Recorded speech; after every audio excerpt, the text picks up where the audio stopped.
Hey guys, just wanted to share with you quickly a project I've had going for quite a while, but finally completed it today.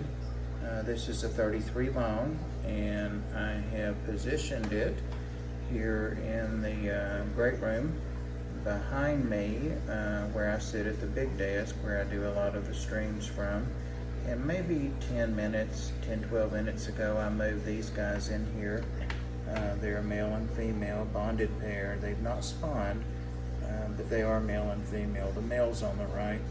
Real easy to sex these axolotls.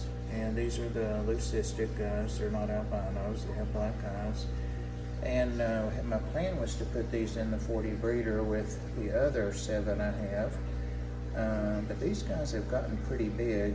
And one of the things I brought back from Ginger Graves was a big male axolotl.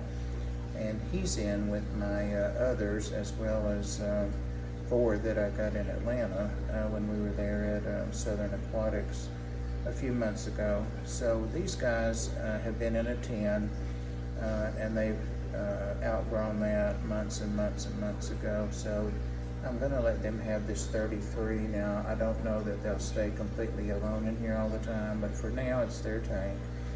And basically I just, the rocks, I totally love these rocks. They're from Tennessee Aqua, Robert, and he gave me so many cool things the first time that I met him, I think, maybe the second time. But yeah, these rocks have been in my garage until tonight, so I soaked them good today and rinsed them. Hardly any dust or anything on them. I moved the guys to places they can hide their head. Those are no longer big enough for them to get into, so they need some bigger caves. I've got some subdued light on here, and guys, I was not going to show this because, oh, by the way, we're sitting right here. Had all this space behind me here and nothing there except a big black cabinet or stand. That one's a cabinet there. So I thought about this and thought about it, and what they're sitting on is 3 of the really thick, I wanted black, but I couldn't get them right away, so I went ahead and took this dark purple. They're the real thick plastic, like milk cartons, and they're upside down, and the open areas to the bottom, so there are 16 legs under there, 12 legs, sorry, 12 legs. 3/4 is 12. I actually spent some time sitting on each of these, at least 5 minutes. One of them I got into a YouTube video and was on there like 15 minutes, and they held me up. They didn't buckle, they didn't bend. So 3 of them, if they can hold me, can hold this 33 gallons, and it's more like 30 gallons. I'm not going to fill it all the way up. I do like their tank being uncovered. The light is just a shop light, nothing to grow in here. Also, the Java moss was growing in their tank. The water says it's 68 in there. This is a cool spot. I keep it cool in here so the tanks are all heated. So, of course, they had no heater to bring with them. That's their sponge filter, that's their tubing. But back to the point, I have tons of spray paint, so I'm going to use the same paint that's on that cabinet back there to just turn the white light black so that it disappears, as well as the cord.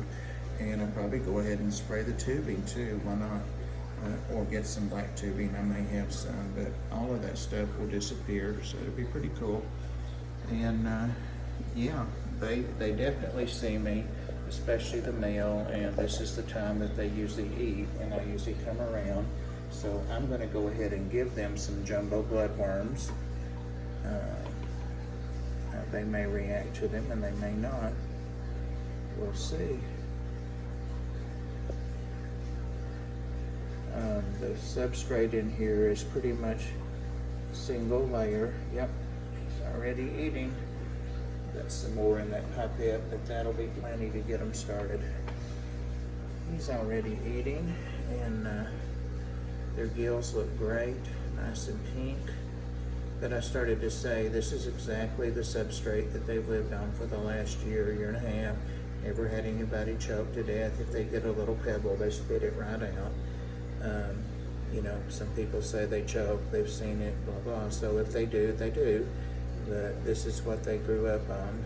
And so I brought some of the same substrate and then added some to it because I want all their beneficial bacteria I could get out of their tank.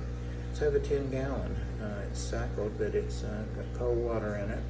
So I may drop a little heater in that and a couple little fish just to keep it cycled.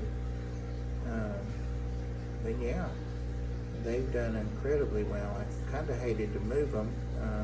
I put a pitcher, one of the old Petco pitchers years ago, 20 years ago. They may have sold them after that, but they came with food in them. I'm holding it around here and no one can see it. I think it holds a gallon, maybe a gallon and a half, but I put that down in their 10-gallon and kind of pushed them over in that. One of them got back out and it was the little smaller, the female on the left. And I just gently put my hand under her and guided her back in there. They're squishy and they are a little bit slimy, but not as slimy as fish. So they're just as cute as they can be. And I see I've rambled 6